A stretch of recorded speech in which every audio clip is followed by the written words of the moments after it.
ఇక breaking news చూస్తున్నాం. Erravalli form హౌస్లో సమావేశం కొనసాగుతోంది. కేసీఆర్తో సమావేశమయ్యారు మాజీ మంత్రులు వేముల ప్రశాంత్ రెడ్డి, హరీష్ రావు, జగదీష్ రెడ్డి. కాళేశ్వరం నివేదిక పైన చర్చలు చేస్తున్నారు. లీగల్గా ఎలా ముందుకు వెళ్ళాలి అని సమాలోచనలు చేస్తున్నారు. దాంతోపాటుగా కవిత ఎపిసోడ్ పైన కూడా డిస్కషన్ జరుగుతుంది. నిన్న జగదీష్ రెడ్డిని ఉద్దేశించి కవిత కొన్ని వ్యాఖ్యలు చేశారు. సో దాని పట్ల కూడా ఈ సమావేశంలో చర్చిస్తున్నారు. ఇప్పటికే కాళేశ్వరం కమిషన్ నివేదిక ప్రభుత్వానికి చేరింది. అలాగే కమిటీ కూడా అధ్యయన కమిటీ కూడా ప్రభుత్వానికి నివేదిక ఇచ్చిన నేపథ్యంలో లీగల్గా ఎట్లా ముందుకు వెళ్ళాలి అనే దానిపైన డిస్కషన్ చేస్తున్నారు ఎర్రవల్లి ఫామ్ హౌస్లో. మా ప్రతినిధి దుర్గారెడ్డి మరింత సమాచారం ఇస్తారు. దుర్గారెడ్డి, సమావేశం ఎప్పటిదాకా కొనసాగే అవకాశం ఉంది? దాంట్లో కాళేశ్వరం కమిషన్ నివేదిక, ఇంకా మిగిలినటువంటి అంశాలు, కవిత ఎపిసోడ్ కావచ్చు, ఇవన్నిటి కూడా ఎట్లా చర్చిస్తున్నట్టుగా తెలుస్తోంది?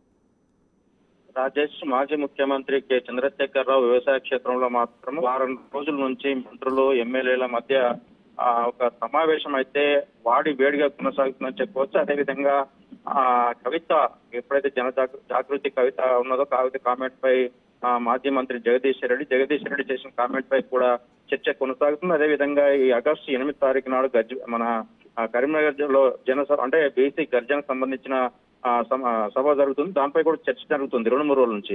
అదేవిధంగా ఈ రోజు మాత్రం జగదీష్ రెడ్డి, ఆ తర్వాత 2 రోజుల నుంచి వేముల ప్రశాంత్ రెడ్డి మినిస్టర్, ఆ తర్వాత మాజీ మంత్రి, ఆ తర్వాత సిద్దిపేట మాజీ మంత్రి హరీష్ రావుతో చర్చలు కొనసాగుతున్నాయి.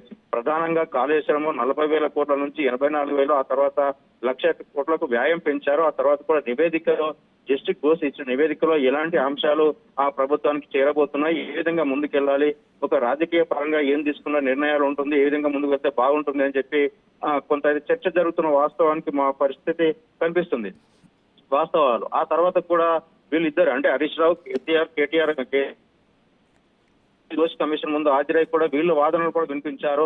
ఆ తర్వాత కూడా ఈ రోజు మాత్రం మంత్రిమండలిలో తీసుకున్న నిర్ణయానికి ఏ విధంగా ముందుకెళ్లాలి, రాజకీయ పరంగా ఏ అంశాలు ప్రస్తావనకు వచ్చే అవకాశాలను, ఎవరెవరు ఏ విధంగా మాట్లాడాలి, ఒకవేళ పార్టీ తీసుకున్న నిర్ణయానికి ప్రజల్లో ఏ విధంగా ముందుకు తీసుకెళ్లాలి అని ఆలోచన చేస్తున్నారు. ఒకవేళ ఏమన్నా పొరపాట్లు జరిగి ఉండొచ్చా, లేకుంటే కాళేశ్వరంలో మన తప్పిదం ఏమైనా ఉందా, లేకపోతే నిజంగా పిల్లలు కోరిన దాని తర్వాత ఏం జరిగింది, అంతకుముందు ఏం జరిగిందని కూడా వాళ్ళు కూడా ఒక అధ్యయన కమిటీ అంటే టీఆర్ఎస్ పార్టీ కూడా కొంత నివేదిక ఇచ్చినట్లు తెలుస్తుంది. వాళ్ళు తీసుకున్న సారాంశాలు, ఆ తర్వాత జస్టిస్ ఇచ్చిన ప్రభుత్వానికి ఇచ్చిన నివేదికలకు కూడా ఎక్కడైనా మిస్టేక్ ఉందా, లేకుంటే సేమ్ ఉన్నాయా, లేకుంటే ఈ విషయం కూడా ప్రస్తావించి ఒక నిర్ణయం తీసుకుంటే ఎవరు మాట్లాడాలి, ముందుగా కాళేశ్వరం పై కావచ్చు, లేకుంటే కవిత ఎపిసోడ్ మీద కానీ ఇవన్నీ జరుగుతున్న పరిణామాలపై కొంత చర్చ జరుగుతున్నమాట వాస్తవమే అని చెప్పవచ్చు. Rajesh, right, thank you Durga Reddy. BRS అధినేత మాజీ ముఖ్యమంత్రి కేసీఆర్ వ్యవసాయ క్షేత్రం ఎర్రవల్లిలో సమావేశం జరుగుతోంది. దీంట్లో పార్టీ ముఖ్య నాయకులు, మాజీ మంత్రులతో ఆయన సమావేశమయ్యారు. వేముల ప్రశాంత్ రెడ్డి, హరీష్ రావు, జగదీష్ రెడ్డిలతో సమావేశమయ్యారు. కాళేశ్వరం కమిషన్ నివేదిక నేపథ్యంలో ఫర్దర్గా ఎట్లా లీగల్గా ముందుకు వెళ్ళాలి అనే అంశాలపైన డిస్కస్ చేస్తున్నారు. దాంతోపాటుగా బీఆర్ఎస్ ఎమ్మెల్సీ కవిత వ్యవహారం పైన కూడా, అంటే నిన్న మాజీ మంత్రి జగదీష్ రెడ్డిని ఉద్దేశించి కొన్ని అభ్యంతరకరమైన కామెంట్స్ చేశారంటూ బీఆర్ఎస్ పార్టీ భావిస్తోంది. సో దీంట్లో ఆ సమావేశంలో కవిత చేసినటువంటి కామెంట్స్ పైన కూడా చర్చ జరుగుతున్నట్టుగా సమాచారం.